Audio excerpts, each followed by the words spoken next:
네, 3월 한 달은 정말 유례없이 조금 힘든 한 달이었던 것 같습니다. 국가적인 혼란 상황이 3월이 다 지나도록 매듭지어지지 못했고요. 그리고 무엇보다도 경상북도 또 경상남도 지역에 사상 초유의 산불이 정말 너무나 오래도록 이어지면서 모든 국민들의 마음도 이렇게 까맣게 타들어갔는데요. 새로 시작하는 4월에는 희망적인 소식들이 들려오기를 기대하면서 뉴스체크 시작하겠습니다. 올해 첫 추경 예산안 중 162억 원이 삭감이 되었습니다. 그런데 고양시가 추경 예비비를 셀프 삭감했다라는 이야기도 나오고 있습니다. 백석빌딩 부서 이전 65억 원에 대해서 행안부 타당성을 거쳐야 한다라는 지적이 제기되었습니다. 고양시가 광고비로 언론사를 길들이기 하고 있다라는 지적이 제기되었습니다. 어떤 내용인지 저희가 한번 짚어보겠습니다. 고양동과 영등포를 연결하는 광역버스 7602번이 4월 첫날 개통했습니다. 교외선이 하루 운행 대수를 20회로 증차했네요. 법인 택시 운전자들이 개인 택시를 늘려달라라며 시청 앞에서 1인 시위를 이어가고 있습니다. 지역아동센터 운영지원금을 임차료로 사용할 수 있도록 하는 조례가 올라왔는데 부결되었습니다. 마지막으로 덤프트럭 2대가 시청 정문을 봉쇄하는 이런 일이 벌어졌는데요. 공사대금을 못 받아서 차주들이 시위를 벌인 것이라고 합니다.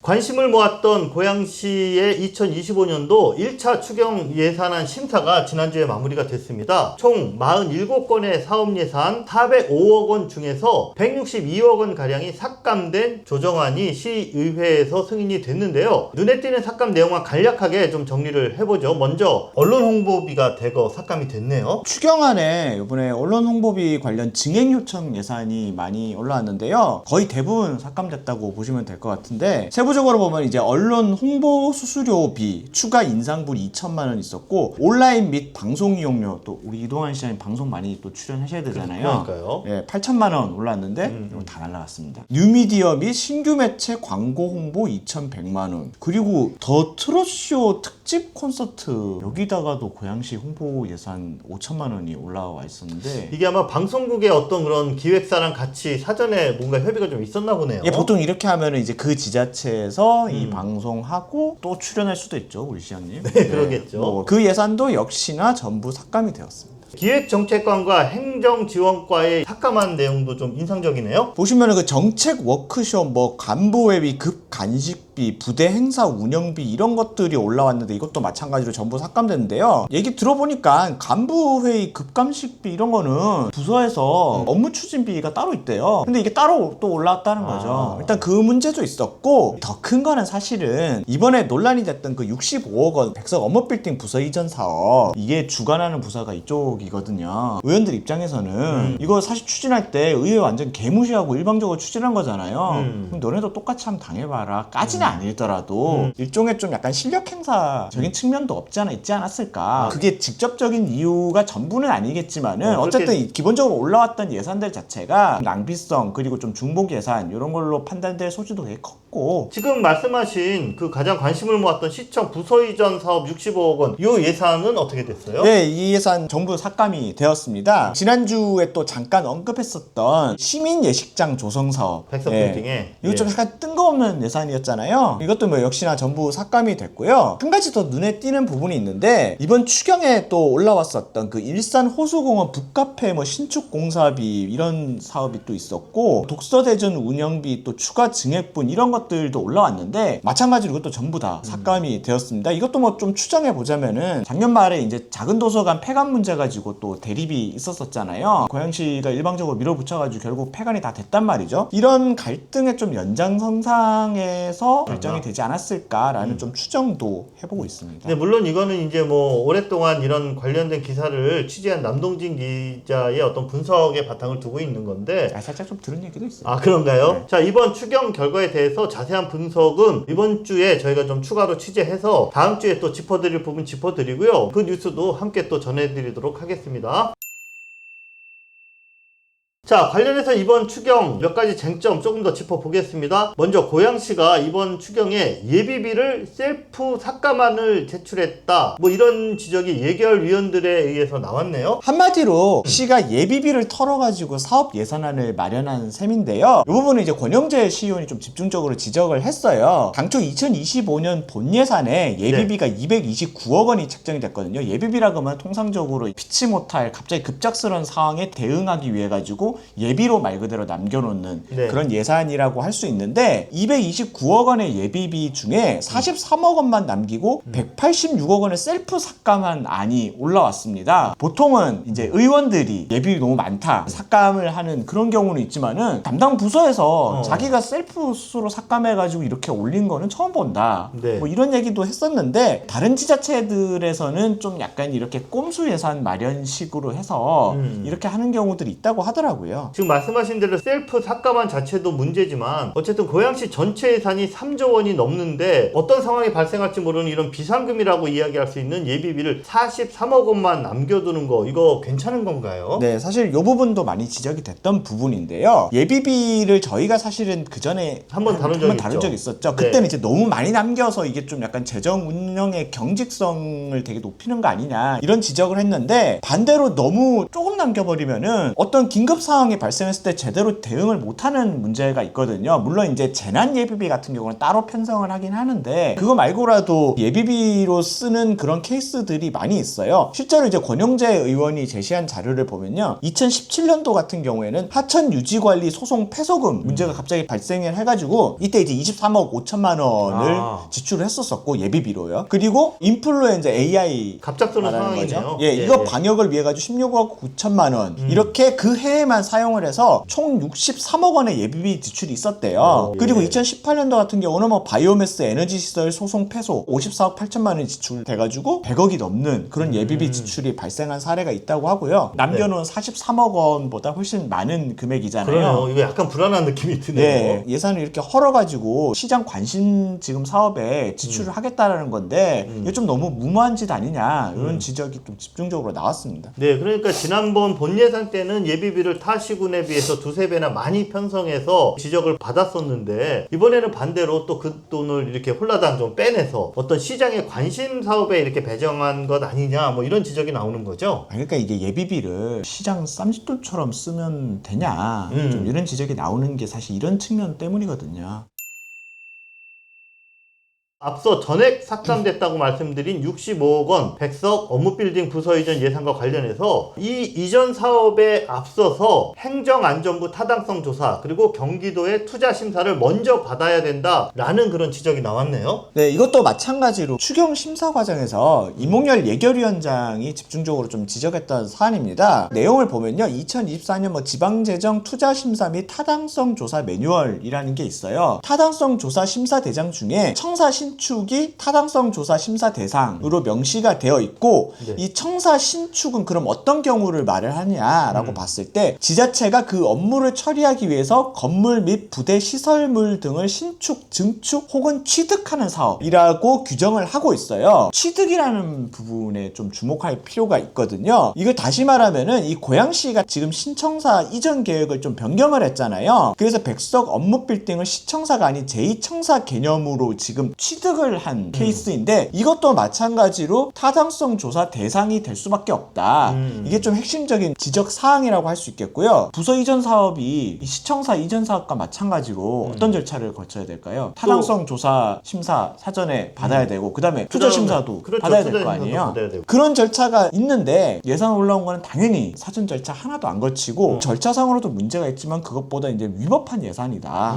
네, 그 부분을 지적을 했습니다. 네, 이게 알면 알수록 조금 졸속 또 문제투성이다 이런 생각이 드는데 통과 자체가 불가능한 부서 이전 예산인데 이걸 대체 왜 밀어붙이면서 또 갈등을 유발하는지 좀 이해가 안 갑니다. 지난번에도 말씀드렸던 것처럼 사실상 이게 민주당에게 책임 떠넘기기 위한 예산으로 볼 수밖에 없어요. 그 책임이라는 것은 요진 업무 빌딩을 장기간 미사용하고 있는데 이 책임을 누구한테 있는 것이냐. 이게 시장 본인 입장에서도 이 요진 업무 빌딩 지금 계속 놀리고 있는 부분에 대한 배임 문제나 이런 것들이 지금 지금 계속 거론되고 있는 그럼요. 상황이거든요. 압박이 커지죠. 네, 예. 부서 입장에서는 이 시장 배임 책임을 물지 않게 하려면은 뭐라도 활용 계획을 했다라는 거에 액션이 필요한 거고, 그 액션의 일환으로서 좀 무리한 예산을 제출한 게 아닌가 싶고, 이거 나중에 뭐 법적 책임 오더라도 난 그때 최선을 다했는데 저 야당놈들 때문에 못했다. 좀 이렇게 하려는 면피 전략 같은 게 아닌가라는 좀 그런 추측도 해봅니다.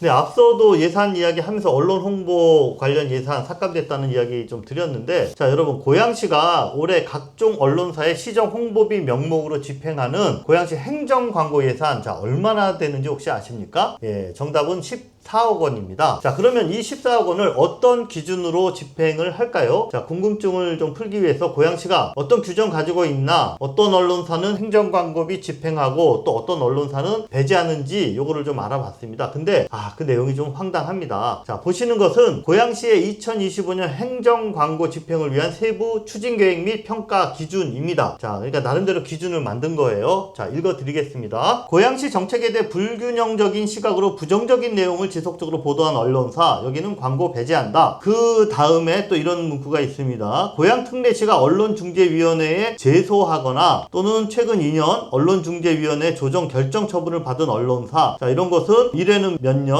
또 3회는 10년 이렇게 광고에서 배제하겠다. 자, 이게 이제 문건으로 이렇게 딱 나온 겁니다. 왠지 누군가를 좀 약간 겨냥을 해서 만든 그런 문항인 것 같은 네. 좀 그런 생각이 드는데, 이게 우선 문제점들 하나하나 짚어봐야겠죠. 첫 번째, 네. 어떤 문제점이 있을까요? 네, 읽어보시면 알겠지만 맨 위에 있는 첫 번째, 고양시에 대해 불균형적인 시각으로 부정적인 내용을 보도한 언론사, 이 대목이 무척 이게 자의적인 대목입니다. 언론의 첫 번째 기능은 감시 기능입니다. 이거는 언론사의 사명이기도 하죠. 그런데 시가 잘못한 일이 있으면은 이걸 잘못했다라고 지적하는 게 이게 당연한 거거든요. 근데 이걸 시가 자의적으로 이거는 고양시의 부정적인 보도라고 판단해버리면 거기는 행정광고에서 제외해야겠다. 자, 이런 겁니다. 다시 말해서 고양시가 발표하는 보도 자료를 아무 생각 없이 열심히 받아 써주는 언론사만 행정광고를 주겠다. 이런 메시지로 읽힐 수밖에 없는 것이죠. 아니 뭐 기업이면은 이렇게 할 수 있죠. 근데 기업도 이렇게 하면은 좀 요거도 먹지 않아요? 그러겠죠. 네. 근데 지자체에서 이거를 아예 기준으로 넣었다라는 게 정말 좀 어이가 없는데, 자, 이런 기준으로 인해서 지금 어떤 일이 벌어지는지 여러분 하나만 좀 예를 들어 드리겠습니다. 이동환 시장의 과도한 해외 출장을 고양신문은 저거 문제가 있는 것 아니냐, 이건 시민들의 여론이기도 하고요. 이렇게 보도를 하고 있습니다. 하지만 다른 언론사들은 일제히 고양시가 낸 보도자료를 제목까지 똑같이 복사한 이런 기사들이 뭐 하루에 이렇게 수십 건이 동시에 올라오는 지금 이런 실정입니다. 이 고양시가 언론중재위에 제소한 언론사도 행정광고 대상에서 제외하겠다. 뭐 이런 문건은 사실은 근데 다른 지자체에도 이런 기준이 있나 모르겠어요. 이거는 진짜 전국의 지자체 전수조사 한번 해보고 싶어요. 이거야말로 정말 황당한 그런 조항이 아닐 수 없습니다. 자, 언론사가 보도한 내용에 대해서 뭔가 사실관계나 또는 입장이 달라서 언론중재위에 맞는지 틀리는지 언론중재위에서 좀 중재를 해주십시오 라고 판단 의뢰하는 일은 사실은 이거는 좀 비일비재한 일이거든요. 그 내용이나 결과를 막론하고 고양시가 언론중재위에 그냥 제소만 하는 것으로 행정광고 제외 사유가 발생을 하는 거예요. 이 근데 기준대로 사실은 보자면. 네. 지자체가 이렇게 언론사에 언론중재위 제소하는 경우도 많지가 않죠. 그렇죠. 보통은 이제 예. 그 전에 이제 예. 반박 보도자료를 내거나 그렇지. 아니면 그 언론사와 사전에 좀 소통을 하거나 도저히 이제 막 중재가 안 되고 극한으로 가면은 이제 그때 공식적인 언론중재위에 이제 판단을 맡기는. 맞습니다. 제가 아까 말씀드린 거는 그러니까 이제 언론중재위에 보도에 대해서 무슨 기업이나 아니면 사적 단체나 이런 데서 그 중재를 요청하는 경우는 이거는 이제 보편적인 이야기다. 이제 그 얘기를 드린 거고, 지금 말씀하신 것처럼 지자체가 특정 언론사를 중재위에 제소한다. 이거는 정말 이례적인 그런 일인데, 고양시는 본인들의 판단에 의해서 언론중재위에 제소하고 그리고는 규정에 적용해서 언론중재위에 제소가 됐으니 광고를 안 준다. 이런 명분을, 셀프 명분을 스스로 만들어 버리는 겁니다. 자, 이거야말로 정말 언론을 탄압하는 이런 악용될 소지가 있는 이런 조항이다. 그냥 주기 싫은 데다가 네. 제소 건 다음에 그 이 얘기예요. 규정 가지고 네, 그 얘기예요. 안 준다 그 얘기. 그러면은 이게 무슨 근거가 되고 명분이 되나요? 실제로 고양신문이 그런 일을 당했습니다. 그래서 이게 우리가 당해서 지금 막 억울해서 이러는 게 아니라 구독자 여러분들의 객관적인 아닌 그런 좀 판단을 저희가 요청을 드리는 겁니다. 말씀드린 저 이제 규정이 만들어진 게 올해 1월 달입니다. 2025년 1월. 그런데 해당 규정을 신설하기 불과 2달 전인 지난해 11월에 고양시가 고양신문을 상대로 무려 4건의 기사에 대해서 언론 조정 신청을 한꺼번에 제기를 했습니다. 아니 그리고 내 건을 왜 다 제 기사만 가지고 하냐고.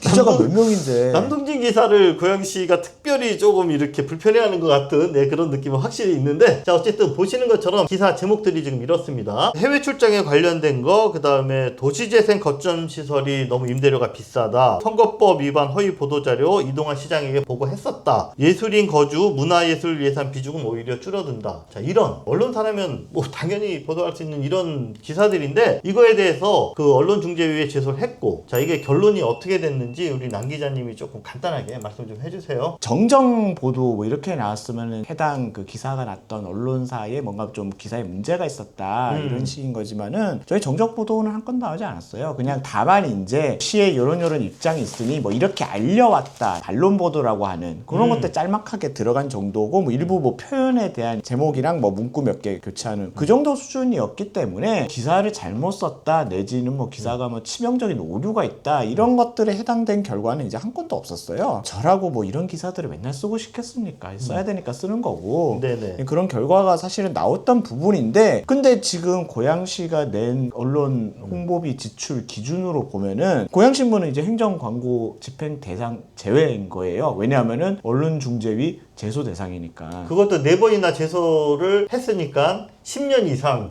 행정광고. 아니 그러니까 정말로 사실관계를 바로잡고 싶었으면은 그 보도가 나온 시점에서 얼마 맞아요. 안 돼가지고 뭐 이렇게 피드백이 오거나 아니면은 이제 뭐 반론 보도자를 따로 내거나 아니면은 이제 그때 제소를 뭐 하거나 했겠죠. 그렇죠. 근데 그거를 꾹 묵혀놓고 있다가 11월 되는 지점에서야 갑자기 이걸 4개를 한꺼번에 모아가지고, 정확히 말하면은 그 중에 한 개 또 뺐어요 중간에. 아, 그래서 3개죠. 그리고 이 기준을 마련한 이유가 뭐였냐면은 행정사무감사 작년 10월 11월에 있었던, 고양시가 이제 고양신문에만 이제 광고를 안 주는데 고양시가 행정 광고를 집행하는 기준이 뭐냐. 근데 그때 부서에서 마땅하게 제출을 못했다라고 하거든요. 그 일련의 과정들을 보면은 제소가 어떻게 이루어졌고 이런 것들이 너무 좀 약간 속이 뻔히 보이는. 맞습니다. 네. 그래서 작년 11월에 아니 시가 왜 우리 이렇게 괴롭히지? 라고 했는데 이런 기쁜 뜻이 있었어요. 보니까. 네. 그래서 자 요거는 제가 솔직히 말씀드리면은, 이건 언론 조금 아시는 분이면 고양시가 이건 정말 망신을 자초한 일이다 그렇게 이야기할 수밖에 없고, 자, 이런 기준이 정말 어떤 폐해를 가져오는지 저희가 좀 추가적인 영상으로 또 보도를 해드리도록 하겠습니다.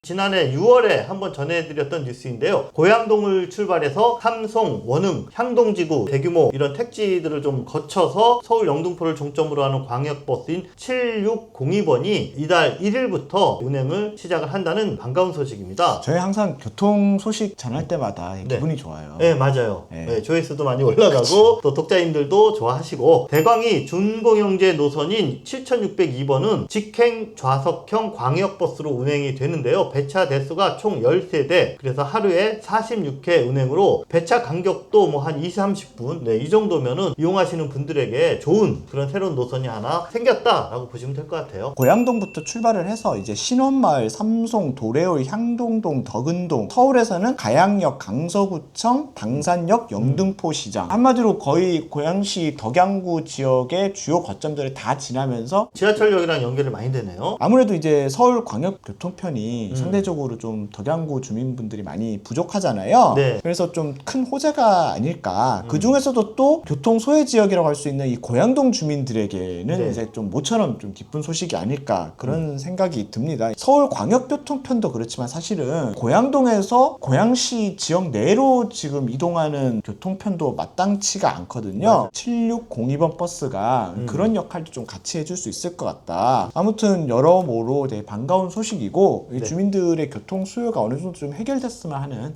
그런 바람이 있습니다. 네, 관심이 높은 노선인 만큼 31일에 덕양구 대자동에 위치한 7602번 버스 차고지에서 특별히 개통식도 진행한다고 하는데요. 저희가 요 뉴스 체크 녹화를 끝내고 네, 이따 가봐야 됩니다. 네, 남 기자님이 가서 또 개통식 모습도 한번 영상으로 좀 보여주시기 바랍니다. 하나, 둘, 셋!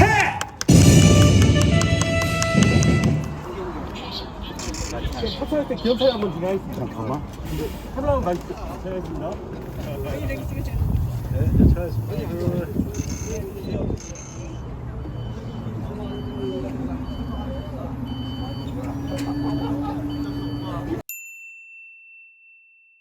네, 광역버스에서 이번에는 철도 소식입니다. 그동안 운행 횟수가 너무 적어가지고 좀 네. 약간 불만이 많았었던 교외선 있잖아요. 이번에 차량 편성이 대폭 늘어났네요. 한국철도공사 코레일이 4월 1일부터 요것도 또 세 달 1일부터네요. 대곡역에서 의정부역을 잇는 그 교외선 열차 운행을 하루에 20회, 상행 10번, 하행 10번, 총 20번. 야, 이거 뭐 타고 싶어도 시간이 안 맞아서 못 탄다. 이거 도대체 기차 타라는 거냐 말라는 거냐라고 불만이 많았는데 드디어 개통 3개월 만에 애초에 약속을 지키게 되었습니다. 예, 새로 발표된 이 시간들을 보니까 휴일에 운행하는 열차 중에서는 이제 중간인 이령역에서 10분간 정차하는 열차도 6회가 있는 걸로 되어 있네요. 교외선 주말 이용객들이 교통수단으로 이용한다기보다는 메트로 감성의 무궁화 열차를 타는 것 자체를 좀 경험하려는 좀 약간 관광 코스 그렇죠. 같은 이제 그런 그런 개념인가요? 분들이 많아요. 갔다가 의정부역 구경하고 바로 또 다음 차로 돌아오시고 이런 분들도 꽤 많거든요. 중간 거점인 인력역에서 잠시 내려서 최근에 거기에 인력역 플랫폼에 철도 미니 박물관이라고 조그맣게 이렇게 이제 관람할 수 있는 시설을 좀 정비를 했거든요. 그래서 그거 좀 구경하고 사진도 찍고 이런 레트로 감성 체험하고 갈 수 있도록 이렇게 10분 정차 요거를 이제 도입을 한 겁니다. 철덕들의 성지가 되는 거 아닌가요? 이 뭐 정도면? 일단은 관심이 좀 끌 것 같은데 과연 어떤 퀄리티로 만들어졌을지는 저도 한번 가보고 싶네요. 일일 자유여행 패스인 교회 하루 출시됐다고 하는데 하루 동안 교외선을 타자라는 이제 그런 의미니까 모바일 앱에서 코레일톡에서 가격이 4,000원이라고 합니다. 이 패스를 구입하시면 원하는 역에서 내려서 잠시 구경했다가 또 한 1시간쯤 있다 오는 다음 기차 타고 또 다른 역도 가보고 뭐 이렇게 느긋하게 여행을 즐길 수 있을 것 같습니다. 근데 이제 내려서 볼거리가 얼마나 있느냐 이게 문제인데 이제 앞으로 그거를 좀 채워나가야 되겠죠. 변경된 시간표 코레일 톡이나 홈페이지 그리고 철도 고객센터에서 확인하시면 되겠습니다. 지난주부터 이 고양시청 전문 앞에 이 택시기사 분들이 릴레이 1인 시위를 이어가고 있더라고요. 요거 이유를 좀 알아보셨죠? 지금 사진에서 보시는 것처럼 이렇게 이제 매일 아침에 출근 시간에 번갈아 가면서 1인 시위를 하고 계신데 잘 아시는 것처럼 택시는 개인 택시 그리고 법인 택시 보통 우리가 회사 택시라고도 하죠. 이렇게 구분되는데 사실 법인 택시 기사님들의 그 꿈은 장기간 동안 무사고 운전을 해서 개인 택시 면허를 받는 겁니다. 대중교통에서 택시가 차지하는 비중이 점점 줄어들면서 최근 들어서 지자체가 개인 택시 면허 증차를 거의 안 하고 있다 이런 추세라고 해요. 그러다 보니까 고양시 6개 택시 회사에 속한 장기 근무 기사님들이 개인 택시 증차하라, 법인 택시 노동자 다 죽는다 등의 구호를 외치면서 개인 택시 면허 늘려달라 이제 그런 시위를 하고 있는 것입니다. 기사님들이 하필 좀 이 시점에서 일제히 시위에 나선 이유는 좀 따로 있을까요? 있습니다. 뭐냐면은 최근에 고양시가 고양시의 적정 택시 총량 산정을 위해서 전문기관에 의해서 용역을 진행을 했는데요. 그 용역 결과 기존 고양시 택시 중에 한 679대를 오히려 줄여야 된다라는 이런 결과가 나온 거예요. 택시 늘려주기를 학수고대하고 있는데 용역 결과가 오히려 거꾸로 나오니까 이거 정말 너무 실망이다. 근데 이제 이분들의 입장은 이런 거예요. 택시가 남아돈다 그러는데 실제로 택시 타는 고객들 이야기 들어봐라. 택시 안 잡혀서 발 동동 구른다. 택시 모자라다라는 거고 고양시가 지금 현재 잡고 있는 택시 대수 중에 실제로 운행하고 있지 않은 그런 대수가 많다. 그러니까는 저 통계가 잘못된 거다. 이제 이런 이야기. 또 하나만 더 이야기하면은 이제 개인 택시가 몇 년째 늘어나지 않다 보니까 개인 택시 권리금이라는 게 있거든요. 이게 서로 담합을 해서 지금 엄청나게 1억 5천만 원까지 올라갔다. 이거 불합리한 건데 이거 지도 감독할 책임이 지자체에 있는 것 아니냐 뭐 이런 이유들로 시위를 하고 있습니다. 담당 부서는 뭐라고 하던가요? 담당 부서 설명을 제가 들었는데요. 여기가 이제 주차 교통과 택시 운영 팀장인데 한마디로 기사님들의 답답한 마음 이해하지만 증차 현실적으로 어렵다. 뭐 이렇게 조금 단호하게 이야기를 하더라고요. 설명 들어보니까요. 택시 총량은 5년에 한 번씩 국토교통부가 정한 엄밀한 계산법에 의해서 이게 법으로 규정되어 있는 거래요. 그거에 의해서 산정되는 거고 이번 용역 결과 역시 교통안전공단이 제공하는 지난 1년 동안의 데이터를 근거로 산출한 객관적인 수치다. 잘못된 거 아니다. 라는 입장입니다. 고양시의 택시가 지금 현재 현황이 어떻게 되는지 궁금하네요. 부서의 설명에 따르면 2025년 3월 현재 고양시에서 허가된 택시는 2,836대. 저도 이제 이번에 처음 알았습니다. 요 정도 됩니다. 고양시 택시가. 그 중에 개인 택시가 한 75%, 나머지 25%가 법인 택시, 회사 택시고요. 다시 말해서 고양시에 현재 운행하는 택시의 약 4분의 1을 줄여야 이게 적정 대수다라는 게 용역 결과의 권고인 셈인데요. 용역 결과는 국토부의 검증 절차를 한 번 더 거쳐서 앞으로 5개년 계획을 수립하는 이제 그런 자료로 사용된다라고 합니다. 네, 지난주까지 열린 고양시 의회 임시회에서 이제 여러 조례들이 올라와서 또 일부는 통과가 되고 그랬는데요. 자, 이 중에 지역아동센터 운영비 지원 보조금으로 임차료 지출을 할 수 있도록 하는 내용을 골자로 한 고양시 지역아동센터 운영 및 지원에 관한 조례 일부 개정 조례안이 상임위에서 이게 부결이 돼서 이게 논란이 좀 되고 있습니다. 자세한 내용 좀 말씀해 주시죠. 배경을 좀 말씀드리면은 작년에 이제 지역아동센터 협의회에서 포럼 주최, 매년 좀 몇 년째 하고 있는 포럼인데, 이 포럼에서 이제 지역아동센터 정책 지원 방안 중 하나로 좀 제안이 됐었어요. 기존의 운영 지원비를 임차료로 활용할 수 있게 하는. 그러니까 그동안은 임차료로 전혀 못 썼다라는 거죠? 네, 그렇죠. 그래서 그때 토론자로 참석했던 이 최성원 시의원이 내가 이거를 좀 책임지고 좀 조례안으로 만들어 보겠다 이렇게 얘기했고, 그래서 이번에 좀 발의가 된 거거든요. 근데 이제 심사 과정에서 시 담당 부서가 되게 엄청 좀 많이 반대를 했다고 하더라고요. 국민의힘 시의원들이 부서에서 이렇게 반대하니까 이거 좀 통과가 어렵지 않겠냐, 그렇게 해서 반대 입장을 좀 나타내면서 문화복지위 상임위가 이제 5대4 구성이라고 하더라고요. 국힘이 한 명 더 많고 좀, 그래서 결국은 이제 상임위에서 부결이 됐다고 합니다. 고양시 부서가 반대한 이유는 뭐죠? 핵심은 그거예요. 이 임차료라는 거는 기본적으로 이제 지역아동센터도 어쨌든 민간 아니냐, 민간에서 알아서 해결을 하는 거지 시 보조금을 거기다 쓰면 어떡하냐, 이거인 거고, 이 시 보조금은 센터 이용을 하는 그 아동들을 위한 프로그램비로 써야 된다.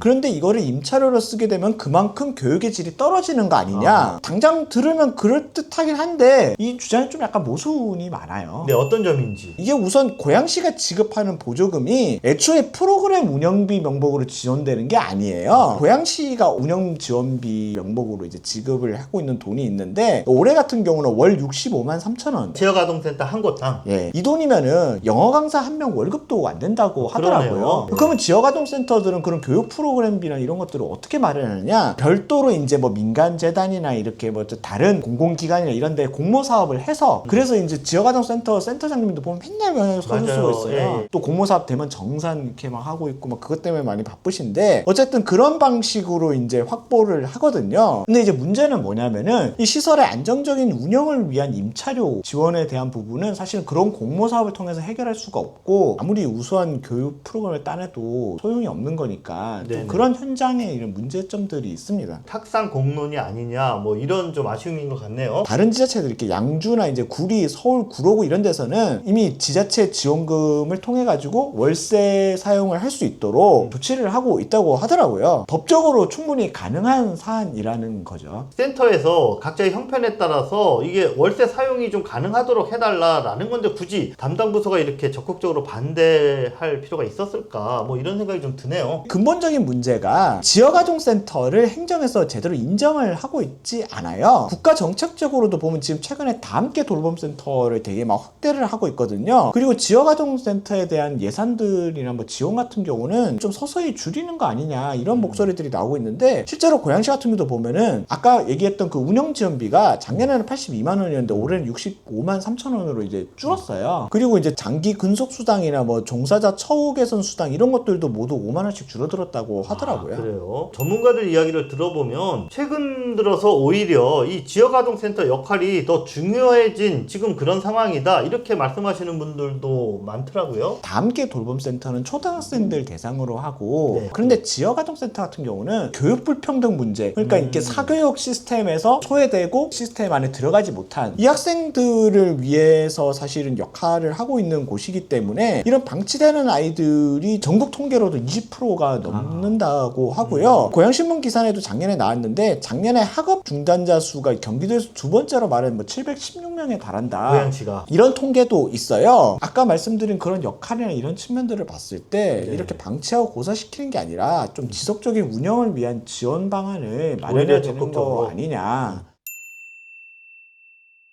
지난주에 저희 영상 하나 올린 게 생각지도 못하게 글쎄 말입니다. 예, 조회수가 완전 폭발을 했어요. 60만 회가 조회수가 찍혔습니다. 덤프트럭 등 중장비 세대가 이 네. 고양시청 정문을 막아버린 사건. 딱 들으면은 이게 뭔 일이지?